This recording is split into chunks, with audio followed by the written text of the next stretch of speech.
পাক ইসলামপুরের যুবক ভাই আমার, মাইকের আওয়াজ যত দূর পর্যন্ত যায়, হাতে ধরে বলবো, পায়ে ধরে বলবো, এখনো সময় আছে। আজকের রাত্রটারে গনিমত মনে করে তাড়াতাড়ি দৌড়ে আস। মাহফিলের ময়দানে জান্নাতের বাগানে আইসা বসিয়া যাও।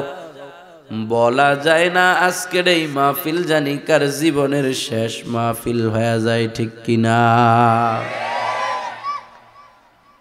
মাহফিল শেষ করে বাড়ি পৌঁছতে পারবেন তার কোনো গ্যারান্টি আছে? আমি বক্তা বয়ান করে ঢাকায় পৌঁছবো তারও কোনো গ্যারান্টি নাই। কারণ কত আলোচক বয়ান করে, বয়ান শেষ করে বাড়িতে পৌঁছতে পারে নাই, রোড অ্যাক্সিডেন্টে দুনিয়া থেকে চিরবিদায় হয়ে গেছে। আপনাদের সকলের প্রিয় শিল্পী, প্রিয় বক্তা মাওলানা আইনুদ্দিন আল আজাদ বয়ান শেষ করে আর বাড়ি পৌঁছতে পারে নাই, রোড অ্যাক্সিডেন্টে দুনিয়া থেকে চিরবিদায়। ওই যে গত বছর মাওলানা জুনায়েদ সিদ্দিকী, আমাদের বয়সের বয়স,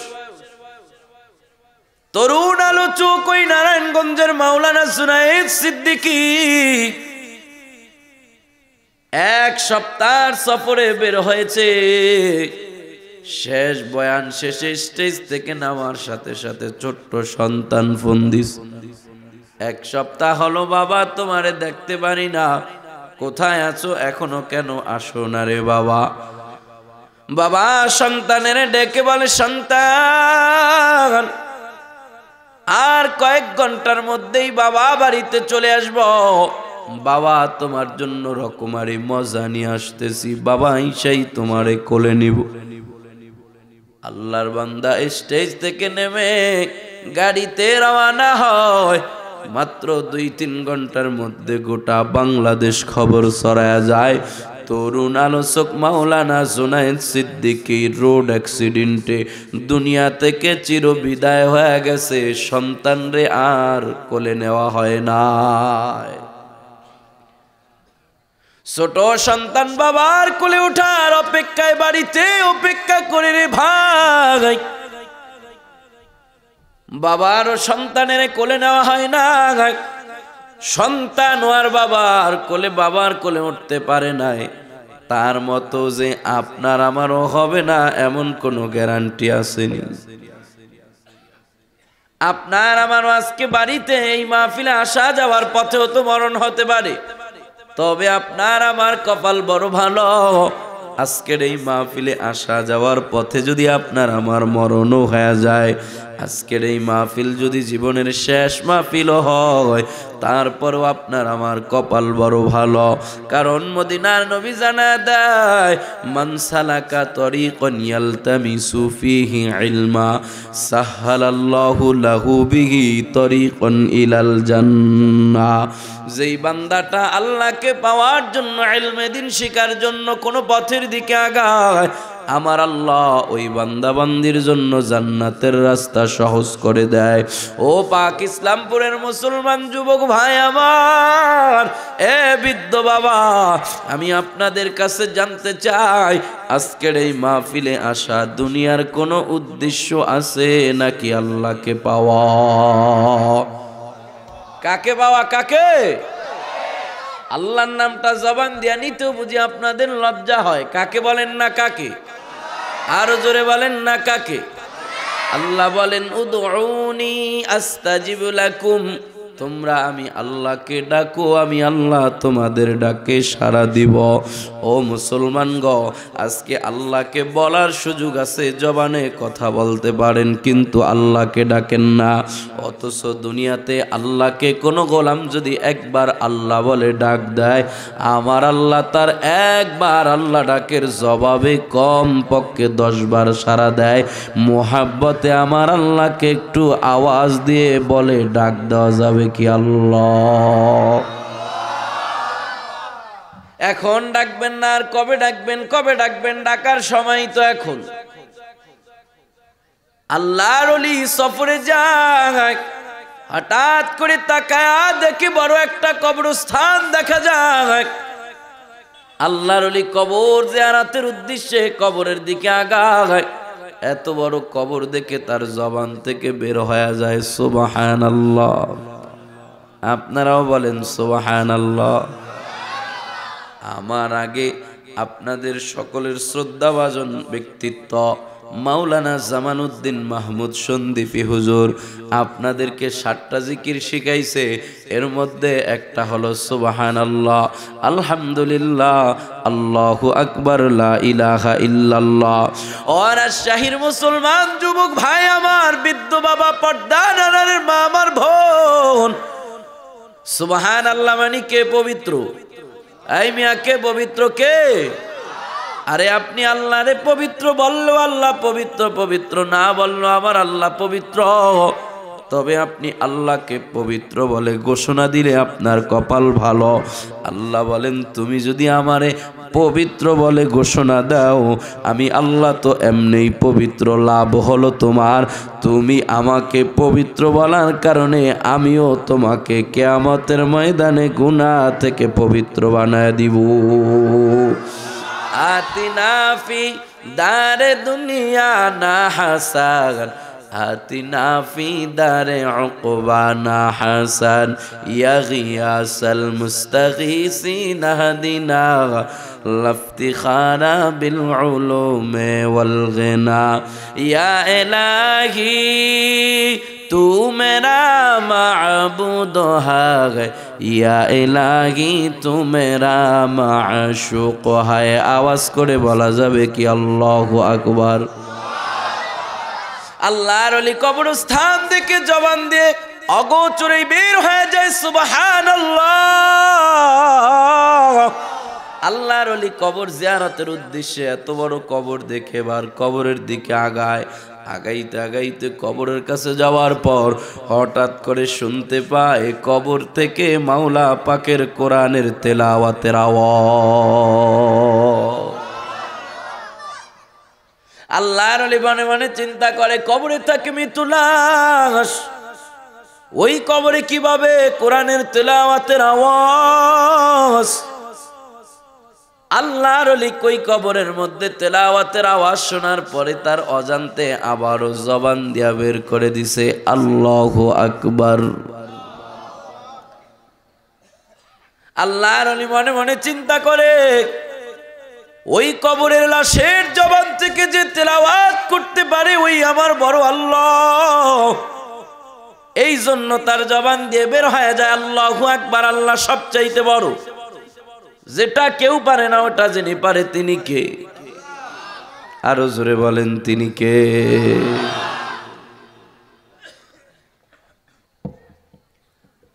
আল্লাহু আকবারের আওয়াজ শোনার পর ওই কবরস্থানের ওই কবরের মধ্যে যে কবরের লাশ, কবরের লাশের জবানটা আল্লাহ পাক খুলে দেয়। এবার কবরের মৃত ব্যক্তি ডাক দেয়া কয়, ও আল্লাহওয়ালা পথিক ভাই আমার, দুনিয়ার জীবিত ভাই আমার, কে তুমি? তোমার কপাল বড় ভালো। পথিক ডাক দেয়া কয়, কে তুমি? কবরের মধ্যে কেমনে তোমার আওয়াজ?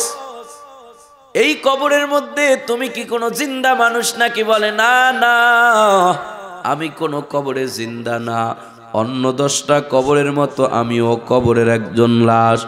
ওই আল্লাহওয়ালা পথিক ডাক দেয়া কয়, কবরের মৃত ভাই আমার, তাহলে কিভাবে তুমি কবরের মধ্যে কোরআনের তেলাওয়াত করতেছ? এবার কবরের মৃত ব্যক্তি ডাক দেয়া বলে, ও জীবিত ভাই আমার, দুনিয়ায় থাকতে আল্লাহ পাক বলেছিল তোমরা আমি আল্লাহর কাছে চাও, আমি আল্লাহ দিব। ও মুসলমান কি চাইবা? রাজশাহীর মানুষ ভালো করে কথাগুলো বুঝুরে ভাই, আল্লাহ পাকের কাছে চাও না। ওই বান্দাটা বলে আল্লাহ পাক দুনিয়াতে বলেছিল উদউনি আস্তাজিব লাকুম, তোমরা আমি আল্লাহকে ডাকো, আমি আল্লাহ তোমাদের ডাকে সাড়া দিব। তোমরা আমি আল্লাহর কাছে চাও, আমি আল্লাহ তোমাদেরকে দেব। ওই যে প্রথম আসমানে গভীর রজনীতে আমার আল্লাহ রাতের 1/2/3 চলে যাওয়ার পর শেষ রাতে আমার আল্লাহ প্রথম আসমানে রহমত নিয়ে আইসা বান্দারে ডাকতে থাকে, আলামিম মুস্তাগফিরিন ফাগফির লাহু, এ বান্দা কে আছো, গুনাহ করেছো, আমি আল্লাহর কাছে ক্ষমা চাও, আমি আল্লাহ তোর জীবনের গুনাহ ক্ষমা করে দিব। বান্দা তোর রিজিকের অভাব আমি আল্লাহর কাছে চা, আমি আল্লাহ তোর রিজিকের অভাব দূর করে দিব। ওই বান্দা কবরের মৃত লাশ ডাক দিয়া বলে, দুনিয়াতে আমি আল্লাহর কাছে চাইছিলাম, ও আল্লাহ তেলাওয়াত করতে আমার বড় মজা লাগে, কোরআনের তেলাওয়াতে এত মজা এত মজা, আল্লাহ আমি যদি মরেও যাই তারপরেও কবরের মধ্যেও আমারে তেলাওয়াত করার মতো সুযোগ করে দিও। আল্লাহ পাক আমার দোয়াটা কবুল করে আমি মরার পরেও আজকে কবরের মধ্যে বসে বসে তেলাওয়াতের সুযোগ করে দিয়েছে। জীবিত পথিক ডাক দেয়া কয়, কবরের ভাই আমার, কতদিন পর্যন্ত তুমি এই জায়গায় কোরআনের তেলাওয়াত করতেছ? কবরের মৃত লাশ ডাক দেয়া বলে, 1 দিন আর 2 দিন নয়, বহু বছর পর্যন্ত আমি এখানে কোরআনের তেলাওয়াত করতেছি। জিয়ারতকারী ডাক দেয়া কয়, কপাল তোমার বড় ভালো, যেখানে আল্লাহ পাক মান করা হারফাম মিন কিতাবিল্লাহ ফালাহু হাসানাতুন ওয়াল হাসানাতু আশরু আমসালিহা, একটা আয়াত তেলাওয়াত করলে আল্লাহ পাক 10টা নেকি দান করে। সেই জায়গায় তুমি কবরে বৈশা বৈশা এত বছর পর্যন্ত তেলাওয়াত করতেছ, তাহলে কত সওয়াবের অধিকারী তুমি হয়ে গেছ। ওই কবরের লাশ ডাক দিয়া কয়, এ দুনিয়ার জীবিত ভাই আমার এত বছরের কোরআন তেলাওয়াতের সওয়াব তুমি নিয়ে যাও। আর একটু আগে তুমি যে আমার কবরের তেলাওয়াতের আওয়াজ শুনা আল্লাহু আকবার বলেছো, ওই আল্লাহু আকবারের সওয়াবটা আমারে দিয়া দাও। জীবিত ভাই মৃতর লাশকে ডাক দেয়া বলে, ও কবরের ভাই আমার, কবর তো বড় কঠিন জায়গা, ওই জায়গায় তো সওয়াব আরো নেওয়ার কথা, তুমি কেন আমারে সওয়াব দিয়া দাও। এবার কবরের পথিক কবরের ভাই ডাক দেয়া বলে, মৃত লাশ ডাক দেয়া বলে, ও দুনিয়ার জীবিত জিয়ারতকারী ভাই আমার, আল্লাহওয়ালা ভাই আমার, মানুষ যখন মরে যায় আর বান্দার কোনো আমল করার সুযোগ থাকে না। যদিও আমি আল্লাহ পাকের কাছে তেলাওয়াতের এই আমলটা চাইয়া নিয়ে আসছি, কবরের মধ্যে বছরের পর বছর ধরে তেলাওয়াত করতেছি, কিন্তু আমার তেলাওয়াতে একটা নেকিও হয় নাই, বরংস তুমি একবার আল্লাহু আকবার বলার কারণে তামলাউ মা বাইনাস সামাওয়াতি ওয়াল আরদ, আসমান জমিনের মাঝে ফাঁকা জায়গা সম পরিমাণ নেকি আল্লাহ পাক তোমার আমল নামায় দিয়া দিছে। তোমার নেকিগুলো নেওয়ার জন্য আসমানের ফেরেশতা প্রতিযোগিতা লাগায়। এজন্য আল্লাহকে আল্লাহ বলে ডাকা, নফল নামাজ পড়া, রোজা রাখা, ইবাদত করার সময় দুনিয়ায় বৈশাই করতে হবে।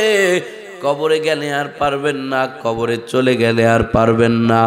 এই আল্লাহকে আল্লাহ বলে ডাক দেওয়া, সুবহানাল্লাহ বলে পবিত্র বলা, আলহামদুলিল্লাহ বললে শুকরিয়া আদায় করা, এটা বলার সময় এখন না, মরার পর।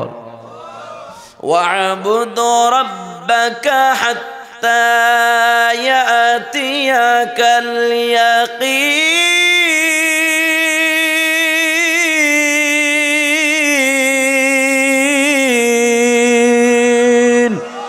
हर के दारत खौफ हक दर दिल मदाहम जन्नतुल मअवाद हा तुरा मकाम जुज़वा हक चीज़े मखाज इंसो जागा फजले उआ मस्त दर जुमला जहा दिल जो खाली याद हक से आए जहा খানায় সেই তহায়ো দিল বেগুমা। আওয়াজ করে বলা যাবে কি আল্লাহু আকবার?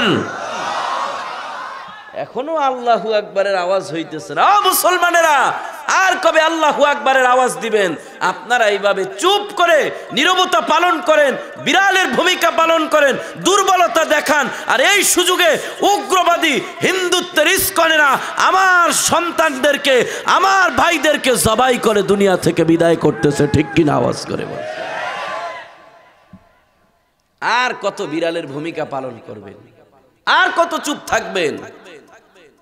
না হয় মুসলমান সিংহের জাতি, মুসলমানকে দেখে কাফের মুশরিকেরা পালাতে বাধ্য হয়েছে। সেই মুসলমান আজ সারা বিশ্বের মধ্যে মার খাচ্ছে। কেন? চুপ করে রয়েছে।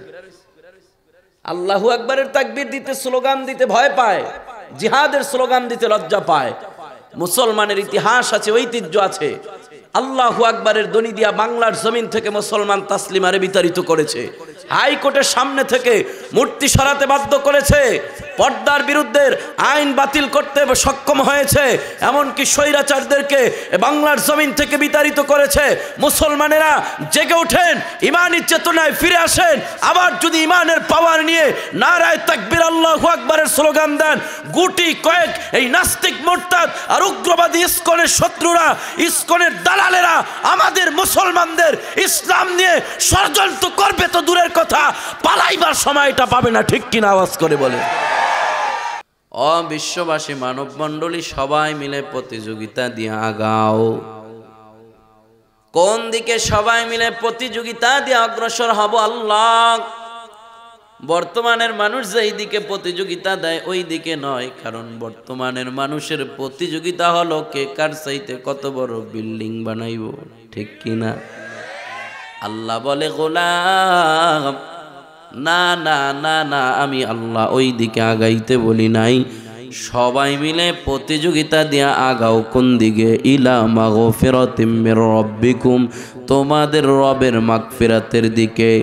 পাক ইসলামপুরের মুসলমান আওয়াজ করে বলতে পারেন, হুজুর মাগফিরাত কাকে বলা হয়? বাঙালি মানুষ বুঝি না।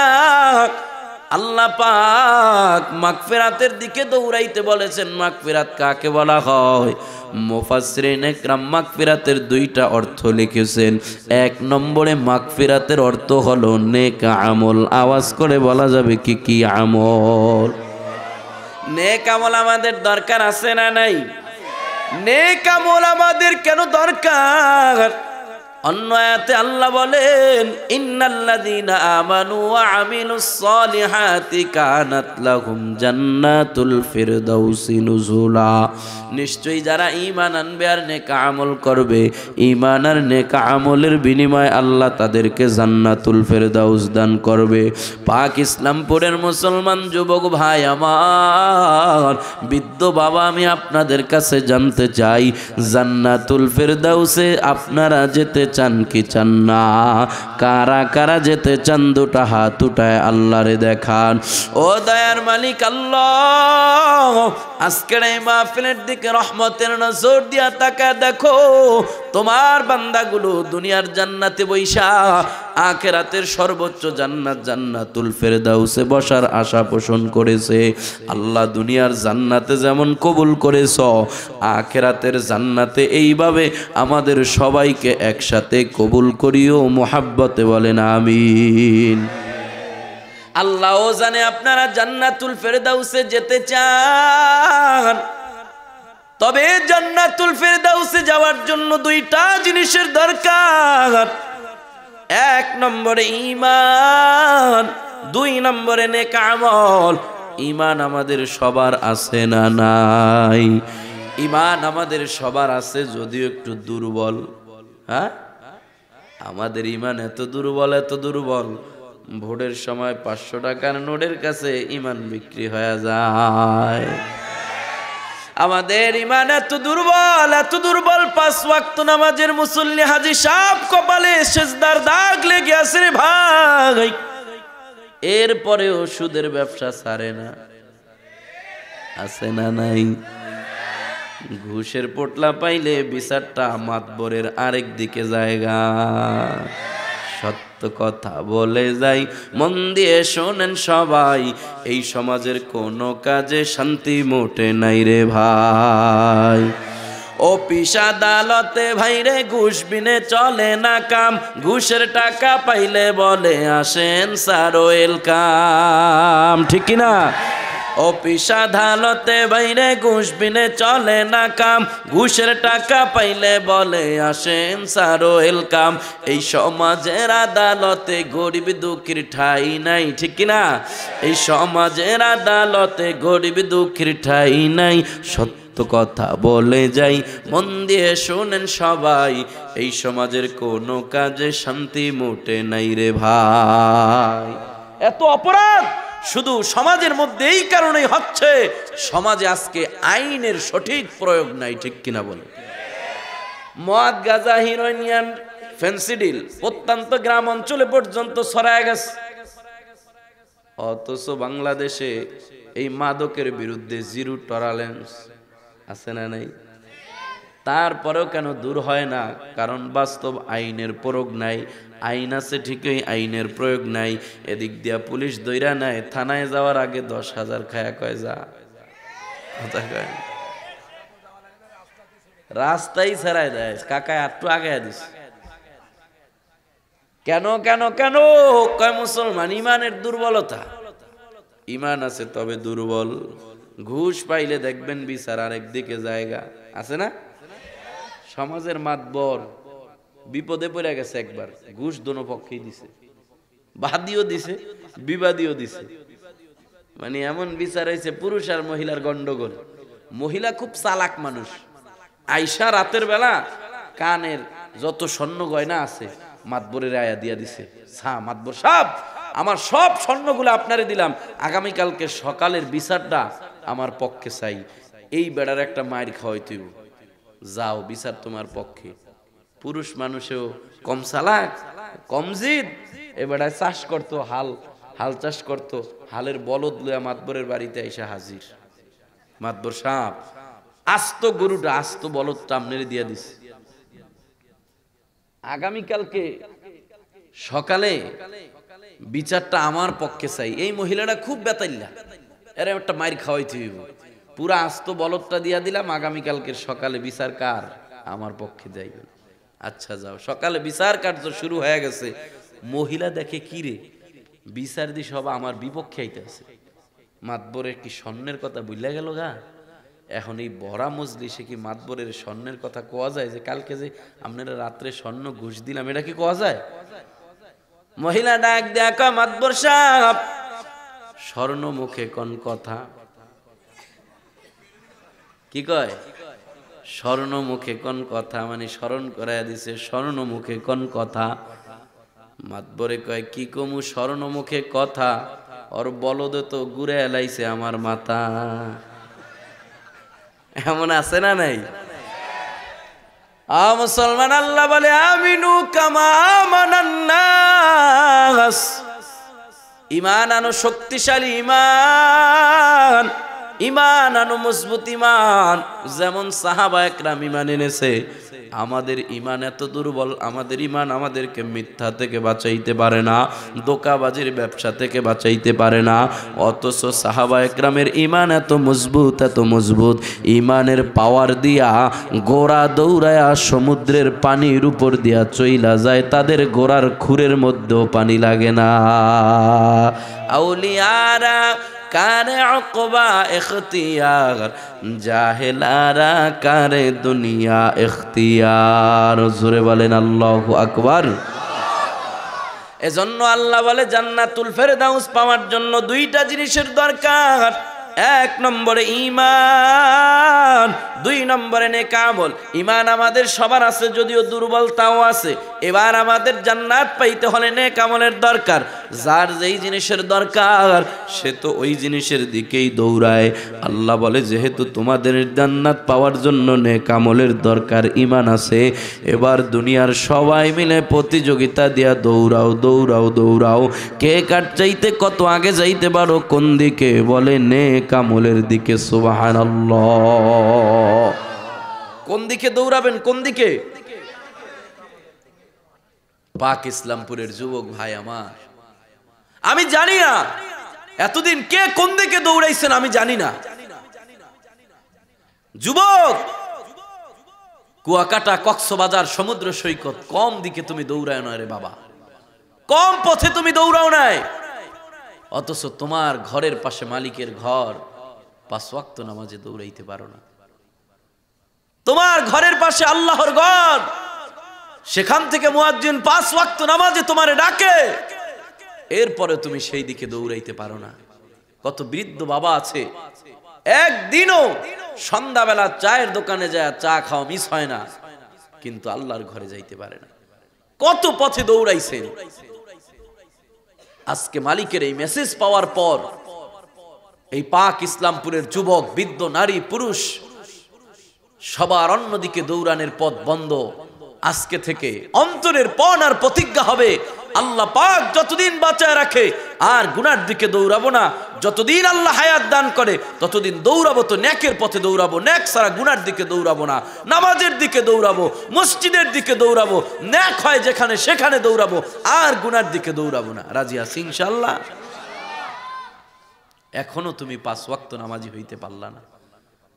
তোমার বয়সের, কম বয়সের কত ছাত্র, তোমার কত ছোট ভাই কবরে চলে গেছে, তুমি তাও সতর্ক হবা না। এখনো তুমি ফজর না পড়ে ঘুমাও, অথচ জোহরের সময় তোমার জানাজা হয়ে যাইতে পারে। জোহরের সময় তোমার জানাজা রেডি হয়ে যাইতে পারে। কেমন করে ঘুমাও তুমি, কেমন করে ঘুমাও তুমি, ফজর করে কাজা।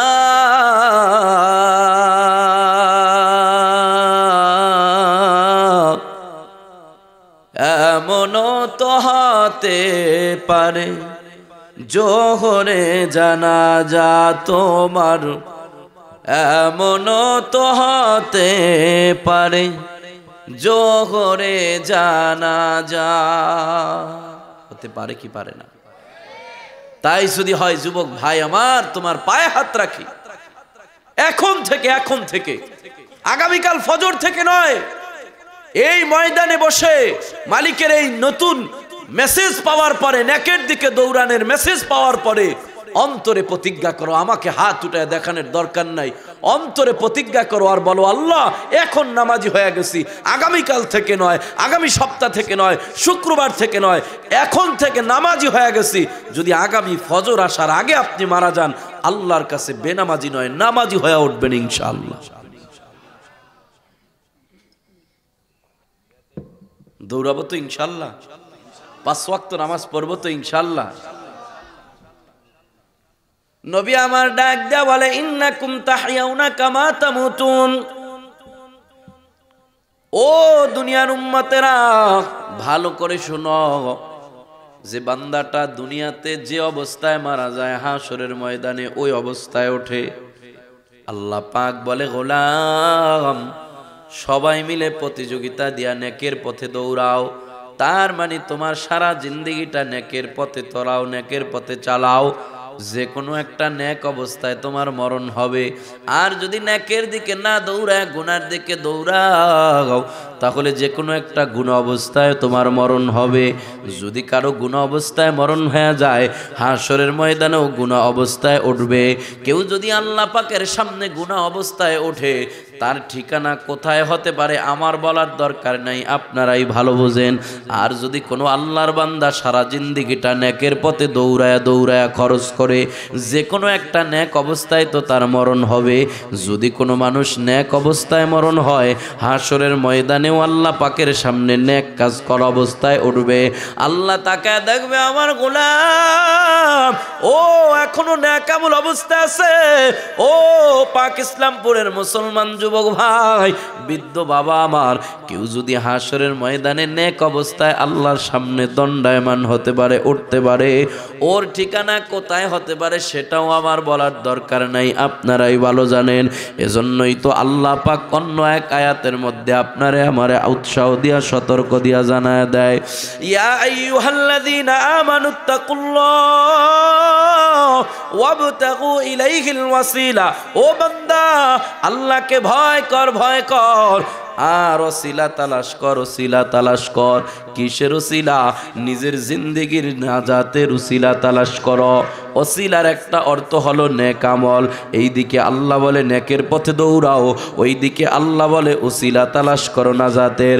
তার মানে তোমার এই নেকের দিকে দৌড়ানো থেকেই একটা নেক আমল তোমার নাজাতের ওসিলা হয়ে যাবে, আর ওটার বিনিময়ে আল্লাহ তোমারে জান্নাত দান করে দিব। এজন্য দেখা যায় নবীর সাহাবী হযরত আবু বকর ওমর জান্নাতের সার্টিফিকেট পাওয়ার পর এরপরেও দুনিয়াতে দুইজন নেকের প্রতিযোগিতা করছে, কে কার চাইতে নেক আমল পড়তে পারে বেশি। ও মুসলমান, উদাহরণ দিয়ে আমি আপনাদের কাছ থেকে বিদায় নেব। আল্লাহ পাকের পয়গম্বর, আপনার আমার কলিজার টুকরা নবী আমার যখন একেবারে অসুস্থ হয়ে যায়, শেষ অবস্থায় নবীর শরীরটা বড় খারাপ, নবী আমার অসুস্থ হয়ে যায়, ভালো করে পায়ের উপরে ভর করে হাঁটতেও পারে না। নবী আমার তার চাচাতো ভাই ফজল ইবনে আব্বাসকে ডাক দেয়া বলে, ও ফজল, আমার একটু নিয়া চলো না, মসজিদে নববীর সামনে নিয়া চলো, আমি মদিনার মানুষের সাথে কথা বলতে চাই। নবীর চাচাতো ভাই ফজল ইবনে আব্বাস নিজের কাঁধে ভর করাইয়া আমার নবীকে মসজিদে নববীর সামনে নিয়ে উঁচু একটা জায়গায় দাঁড় করায় দেয়। নবী আমার উঁচু জায়গায় দাঁড়ায় কয়, ও মদিনার লোকেরা শোনো, তোমাদের মধ্যে এমন কি কেউ আসুনি যে আমার কাছে কোনো পাওনা পাও, কোনো ঋণ পাও, কোনো টাকা পয়সা পাও? নবীর শরীরটা বড় খারাপ, জানি না কতদিন আর তোমাদের মাঝে থাকবো। যদি কেউ আমার কাছে কোনো ঋণ পাও তাহলে দাঁড়ায় যাও, কারণ বান্দার হক নিয়ে আল্লাহর কবরে যেতে চাই না। বান্দার হকের মামলাটা, হুকুকুল ইবাদের মামলাটা বড় কঠিন মামলা। অমনি ভাবে একজন সাহাবী দাঁড়ায় কয়, নবী গো, আমি আপনার কাছে 4টা দিরহাম পাই। নবী আমার ডাক দেয়া কয়, সাহাবী, কেমনে তুমি 4টা দিরহাম পাও? আমি নবীরে স্মরণ করায় দাও। নবীর সাহাবী ডাক দেয়া কয়, পয়গম্বর, একদিন আপনার কাছে একটা ভিক্ষুক এসেছিল ভিক্ষা চাওয়ার জন্য, দেওয়ার মতো আপনার কাছে কিছু ছিল না, আমার কাছ থেকে 4টা দিরহাম ঋণ নিয়া তারপরে ভিক্ষুকের ভিক্ষা দিয়া বিদায় করেছেন। নবী আমার চাচাতো ভাই ফজল ইবনে আব্বাসকে ডেকে বলে, ফজল, দাও দাও দাও, সাহাবীর 4টা দিরহাম পরিশোধ করে দাও, সাহাবীর পাওনা পরিশোধ করে দাও। নবী আমার অসুস্থ শরীর নিয়ে এবারও মদিনার লোকদের সামনে দাঁড়ায় গেছে। সাহাবীরা মদিনার লোকেরা সামনে বসা, নবী আমার ডাক দেয়া কয়, ও আমার সাহাবীরা শোনো, ও মদিনার লোকেরা, তোমাদের মাঝে এমন কি কেউ আসুনি যারে আমি নবী যারে আমার কথার মাধ্যমে, কাজের মাধ্যমে, আচার আচরণে অথবা আমার কোনো কথায় বা শরীরে, আমার কোনো কথায় তোমরা কষ্ট পেয়েছো, অন্তরে আঘাত পেয়েছো, অথবা আমি তোমাদের কারো শরীরে আঘাত করেছি অজান্তে, এমন কেউ আসুনি? যদি তাকে আজকে দাঁড়ায় যাও, আমি তোমাদের সেই পাওনাটাও পরিশোধ করে দিতে চাই। অমনি ভাবে একজন নবীজির সাহাবী দাঁড়ায় কয়, নবী গো, কোনো একদিন যুদ্ধের ময়দানে আপনি আপনার ঘোড়ার উপরে দাঁড়ায় আপনার চাবুকটা নাড়াইতেছিলেন গো নবী, আপনার ওই অজান্তে আপনার চাবুকের একটা বাড়ি আইসা আমার পিঠের মধ্যে লাইগা যায়। ও নবী, আমি আপনার কাছে ওই একটা চাবুকের বাড়ি পাওনা আছি, যদি আপনি অনুমতি দেন তাহলে আমি আমার এই চাবুকের বাড়িটা পরিশোধ করে নিতে চাই। নবী আমার ডাক দেয়া কয়, সাহাবী, কোনো সমস্যা নাই, আমার ওই চাবুকটা হযরতে ফাতেমার ঘরে রাখা আছে, তুমি ওই চাবুক দিয়ে আমার গায়ে আঘাত করে তুমি তোমার ঋণ পরিশোধ করে নিতে পারো। ও ফজল, যাও যাও যাও, ফাতেমার ঘর থেকে চাবুকটাই না সাহাবীর হাতে ধরায় দাও, সাহাবী যেন আমার পিঠে আঘাত করে তার ঋণটা পরিশোধ করে নেয়।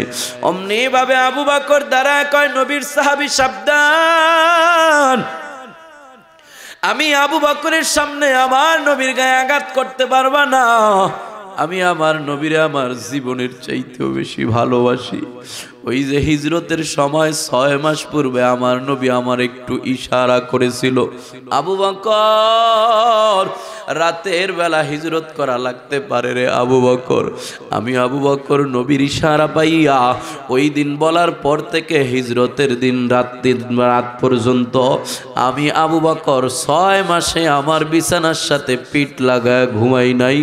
রবির অপেক্ষায় আমি আমার দরওয়াজার সাথে হেলান দিয়া দাঁড়ায় থাকতাম, কখন জানি আমার নবী আইসা আমারে আবু বকর বলে ডাক দেয়, আর আমার যেন লাব্বাইক বলতে দেরি না হয়, শত্রুরা যেন আমার নবীরে কিছু না করতে পারে। এজন্য নবীর প্রেমে নবীর ভালোবাসায় আমি আবু বকর একটা নয় দুইটা নয় 6 মাস পর্যন্ত ঘুমাই নাই, বিছানার সাথে পিঠ লাগাই নাই, দরওয়াজার সাথে ট্যাক লাগায় দাঁড়ায় রইছি। ও নবীর সাহাবী, আমি আবু বকর থাকতে আমার নবীরে তুমি আঘাত করতে পারবা না। নাও নাও নাও, আমি আবু বকর তোমার সামনে আমার পিঠ পাইতা দিলাম, যদি মারতেই মন চায় তাহলে আমার পিঠে মারো, আঘাত যদি করতেই মন চায় তাহলে আমার পিঠে করো, আমার নবীরে একটা ফুলের টোকাও দিও না।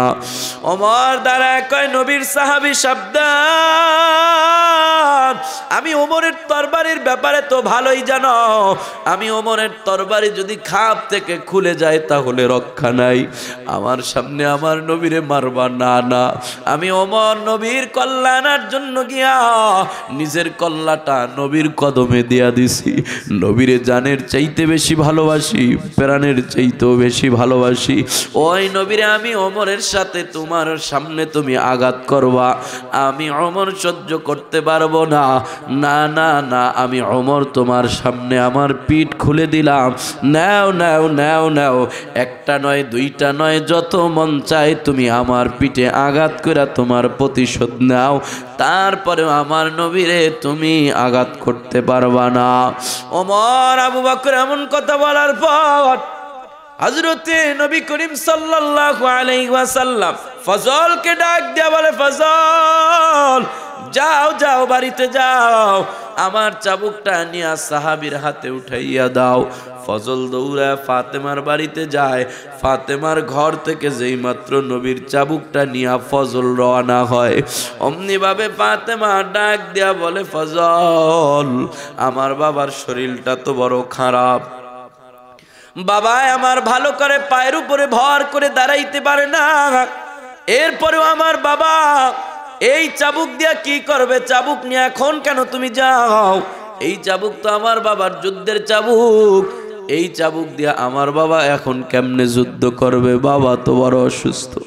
ফজল তার চোখের পানি সাইরা দিয়া কয়, ফাতেমা আজকে এই চাবুক দিয়া তোমার বাবা কোনো শত্রুরে আঘাত করবে না, তোমার বাবা যুদ্ধেও যাবে না, বরংস তোমার বাবার চাবুক দিয়া আজকে তোমার বাবার একজন সাহাবী তোমার বাবার পিঠে আঘাত করে তোমার বাবার থেকে ঋণ পরিশোধ করে নিবে।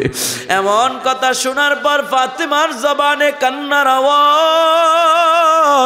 ফাতেমা ডাক দিয়া বলে, ফজল এ তুমি আমার কি শুনাইলা, আমার বাবা বড় অসুস্থ, ভালো করে যেই বাবাটা দাঁড়াইতেও পারে না, আমার বাবা বড় এতিম বাবা, আমার এতিম বাবারে নবীর কোন সাহাবী মারবো রে, আমার বাবার কোন সাহাবী আমার বাবার পিঠের মধ্যে আঘাত করব, ওই সাহাবীর কি অন্তরে কোনো মায়া নাই, দয়া নাই, আমার বাবার এতিম,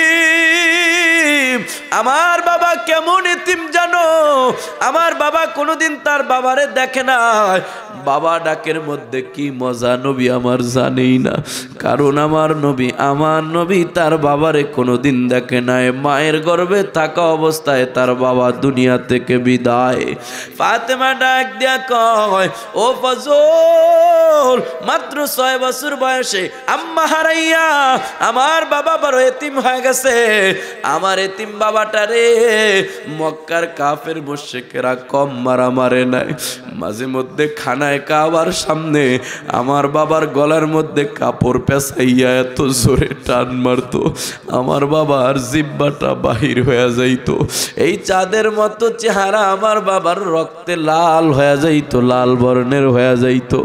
এমন এতিম বাবাটারে আবার কোন সাহাবী মারবে? আমি ফাতেমা এটা সহ্য করতে পারবো না।